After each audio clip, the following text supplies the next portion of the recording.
channel. Aduh, kayaknya lama banget aku nggak bahas novel fantasi. Kalau nggak salah terakhir aku bahas novel fantasi itu The School for Good and Evil. Nanti kalau teman-teman pengen nonton, aku taruh linknya di description box ya.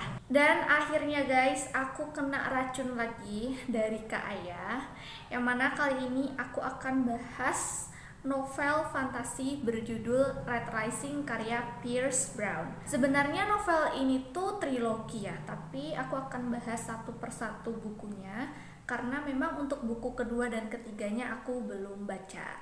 So without any further ado, langsung aja yuk kita ke reviewnya. Nah, novel Red Rising itu berlatar tempat di planet Mars, yang mana dalam society itu terdapat beberapa golongan manusia yang hierarkinya diklasifikasikan berdasarkan warna.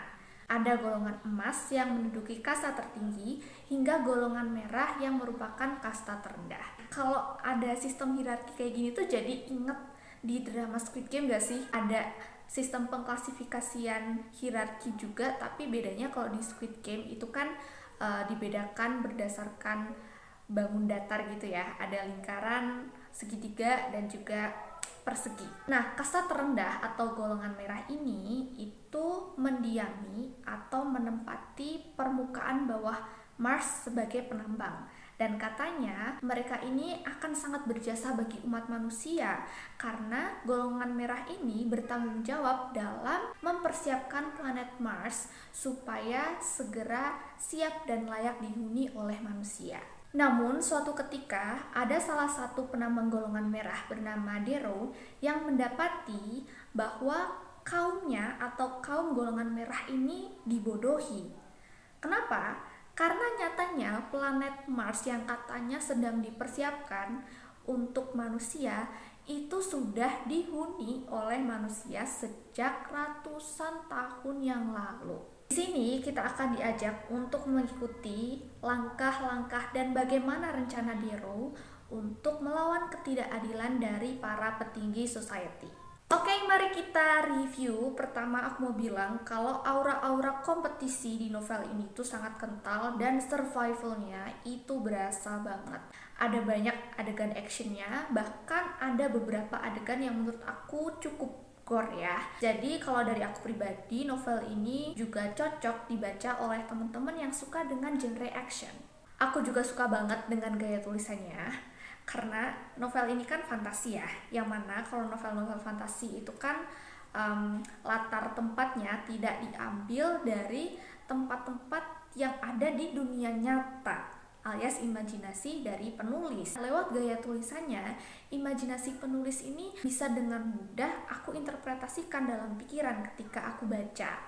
Menurut aku, ini adalah salah satu novel fantasi terniat. Kenapa aku bilang gitu? Karena deskripsi dan narasi yang ditulis oleh penulis di sini tuh benar-benar detail banget. Kemudian karakter tokoh utama di novel ini juga diciptakan penulis dengan cukup realistis, apalagi didukung dengan sudut pandang yang diambil, yaitu sudut pandang orang pertama. Jadi pembaca bisa dengan mudah mengetahui perkembangan karakter dari tokoh utamanya. Kita bisa tahu juga apa yang ada di pikiran tokoh utama dan sisi psikologisnya. Saking detailnya novel ini, mungkin akan ada beberapa bagian yang berpotensi membuat pembaca ngantuk. Karena berdasarkan pengalaman ketika aku baca, alur cerita dari novel ini tidak secepat itu. Seakan-akan penulis itu seperti membiarkan jalan ceritanya mengalir secara perlahan dengan sendirinya dan memunculkan kejutan-kejutannya sedikit demi sedikit. Kemudian konflik-konflik di novel ini juga menurut aku belum begitu intens ya. Plot twist yang disuguhkan pun juga tidak terlalu mengejutkan, tapi bisa cukup aku maklumi karena ini kan baru novel pertama ya. Masih ada novel kedua dan ketiganya yang kemungkinan akan membawa kita pada konflik-konflik yang lebih intens lagi. Other than that, ini adalah unpopular opinion dari aku. Jadi selain Dero, aku juga suka banget dengan karakter Sevro. Loyalitasnya itu loh yang bikin aku suka banget dengan karakternya. Tapi kita lihat aja di novel-novel selanjutnya. bagaimana perkembangan dari tokoh Severo ini. Overall, aku suka banget sama seri pertama, Red Rising, karya Pierce Brown. Aku kasih rate 4 dari 5 bintang. Dan aku juga gak sabar banget pengen baca lanjutannya. Tapi kayaknya aku pengen istirahat dulu, pengen selingan baca buku-buku yang lain. Soalnya jujur Li agak capek baca novel ini, tapi gak apa-apa ya. Semoga worth it sampai seri terakhirnya.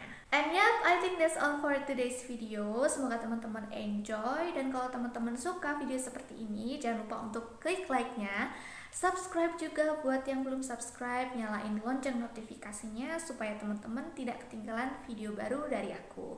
Dan kalau teman-teman ada request atau pengen berdiskusi, bisa langsung ke kolom komen, kita diskusi bareng. Dan sampai jumpa di video-video aku selanjutnya. Annyeong!